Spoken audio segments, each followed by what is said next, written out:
Hello दोस्तों, आप सभी का हमारे यूट्यूब चैनल डीके पाठशाला में स्वागत है।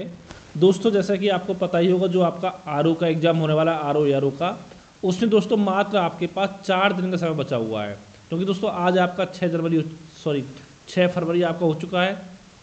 ठीक है, तो 7, 8, 9, 10 यानी कि आपके पास मात्र 4 दिन का समय बचा हुआ है। तो दोस्तों मैं आपसे कहना चाहता हूँ कि बचा हुआ जो समय आपका, उसमें केवल आपको रिवीजन करना है। जो भी आपको नया कुछ नहीं पढ़ना है इस बचे समय में।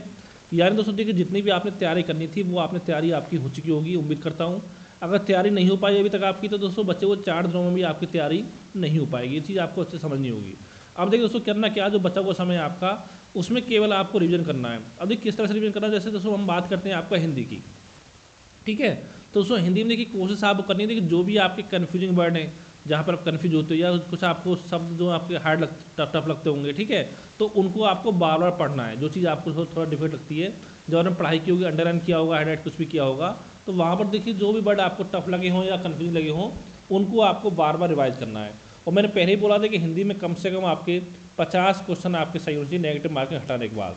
अगर 50 से कम क्वेश्चन अगर आपके हिंदी में सही नहीं हो पा रहे हैं, 50 से कम अगर सही हो रहे हैं, तो समझ लो दोस्तों फिर आप प्री की रेस से आप बाहर हो रहे हो। ठीक है, तो ये तो बात दोस्तों आपकी हिंदी की हो गई।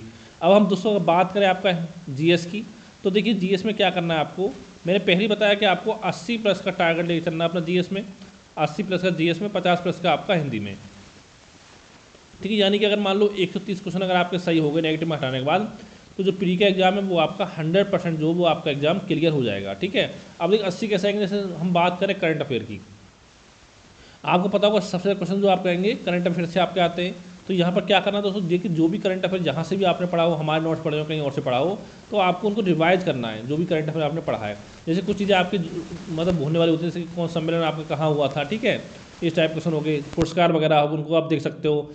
सूचकांक वगैरह आपके हो गए कि दिवस वगैरह, दिवस थीम वगैरह, तो ऐसे पॉइंटों को जो आपको एक बार आप पढ़ के देख सकते हो। ठीक है, जो बचा हुआ समय है। जैसे आपका इतिहास पढ़ रहे हो, तो देखिए इतिहास में क्या करना है आपको। यहाँ पर दोस्तों कुछ चीज़ें आपकी भूलने वाली होती हैं, जैसे कि आपका हो गया कि 1905 से लेकर के 1947 तक की दोस्तों जितनी भी घटना आप घट रही है उनको एक बार देख लीजिए। तो यहाँ से आपको 1 से 2 क्वेश्चन तो आपको 100% देखने को मिलेगा कि कौन सी घटना कब हुई थी। क्योंकि दोस्तों यहाँ पर आपका क्रम पूछता है। चार घटना आपको चार चार घटना दे देगा आपके सामने, आंदोलन दे देगा, पूछेगा बोलेगा इनको आप क्रम से लगाइए। तो दोस्तों अगर आपने पढ़ा होगा कौन सा आंदोलन कब हुआ है, पता होगा आपको, तभी इनको आप क्रम से लगा सकते हो। ठीक है, इस तरह से आपको पढ़ना है। और भी जो चीज़ें आपके युद्ध वगैरह हो गए, कि कौन सा युद्ध कब हुआ था, किस संधि से समाप्त हुआ, तो ये सारे पॉइंट यहाँ पर आपको पढ़ने हैं इतिहास में। जैसे दोस्तों सबसे ज़्यादा आपको भूलना चीज़ होती है वो आपकी भूगोल में होती है। अगर हम बात करें आपके भारत के भूगोल की, दोस्तों यहाँ पर देखिए एक तो आपको जनगणना तैयार करनी है अच्छे से, उसको बार बार पढ़ना है। तो यहाँ से आपके 2 से 3 क्वेश्चन तो कम से कम एग्जाम में आपके पूछे जाएंगे। और जो आपकी नदी वगैरह होगी, कौन सी नदी कहाँ से निकलती है, कहाँ गिरती है, नदी हो गई, झील हो गई, कि कौन सी मीठे पानी झील है, कौन सी खारे पानी झील है, कौन सी झील कौन से राज्य में है आपकी।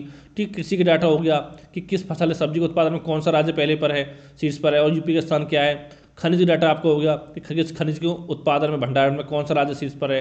ठीक है, जनजाति आपकी हो गई कि कौन सी जनजाति आपकी कौन से राज्य में निवास करती है। ये सब दोस्तों ये पॉइंट यहाँ पर आपको पढ़ने हैं भूगोल में। अगर मैं बात करूँ बेसिक भूगोल, तो यहाँ पे भी आपकी नदियाँ वगैरह आती हैं।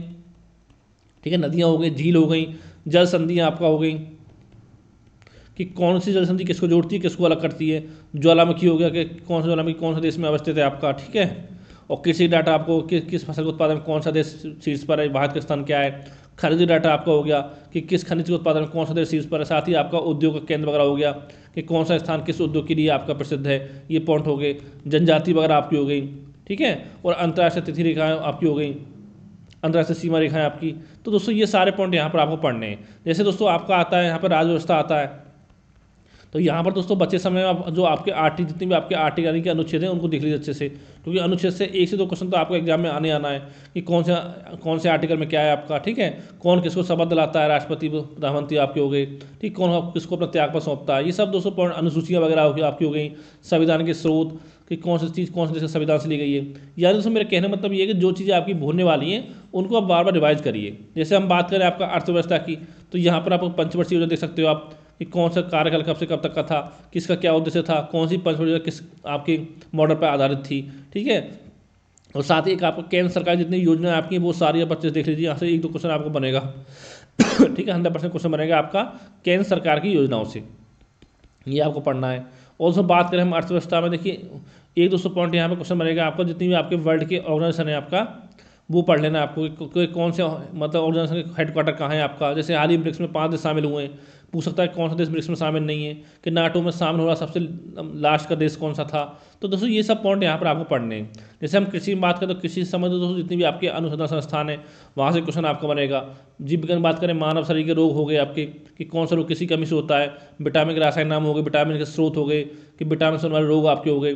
जीव विज्ञान की शाखाएं हो गई आपकी, ठीक है। ये सब पॉइंट आपको पढ़ने हैं। जैसे आपका पर्यावरण है तो यहाँ पर दोस्तों देखिए मेनली फोकस करना है तो सम्मेलन आपका, जितने भी सम्मेलन आपके हुए पर्यावरण संबंधित वो सब पता होना चाहिए कि कौन सा सम्मेलन किससे संबंधित था आपका, कि क्योटो प्रोटोकॉल के संबंधित था आपका, ठीक है। ये सब आपको पता होना चाहिए। और दोस्तों एक आपका क्वेश्चन यहाँ से बनता है 100% आएगा दोस्तों, वो आपका आता है अधिनियम से, कि जैसे पूछ सकता है कि कौन सा अधिनियम कब आपका पारित किया गया था, या मैं मैचिंग के लिए भी आपका आता था, पता होना चाहिए सारे अधिनियम आपको, ठीक है। जितनी भी आपके अधिनियम है पर्यावरण संबंधी वो सारे आपको पता होना चाहिए। और जैसे कि आपका वन्य जीव अभयारण्य हो गया आपका, यहाँ से क्वेश्चन आपका 100% आने आना है। वन्य जीव अभयारण्य से आपका, ये टाइगर रिजर्व से आपका आएगा, या आपका नेशनल पार्क से, कि कौन सा नेशनल पार्क कौन सा टाइगर रिजर्व आपका कौन से राज्य में है। तो ये सब दोस्तों पॉइंट यहाँ पर पढ़ने, यानी दोस्तों मैं कहने का मतलब ये है कि जो भी आपने अभी तक पढ़ा है उसको आपको बार बार रिवाइज करना है। और कोशिश करिए बच्चे को 4 दिन में कम से कम 10 से 12 घंटे पढ़ने की कोशिश करिए, अगर आप जॉब नहीं करते हो तो। यानी पूरा दिन केवल आपको पढ़ाई पर लगाना है, फालतू चीज़ों पर अपना टाइम जो आपको बर्बाद नहीं करना है बच्चे उस 4 दिनों में। क्यों दोस्तों, प्री के बाद मेंस के लिए अच्छा खासा समय आपको मिल रहा है। तो अगर आपको प्री नहीं करेगा तो मेंस की तैयारी आपकी आराम से हो जाएगी।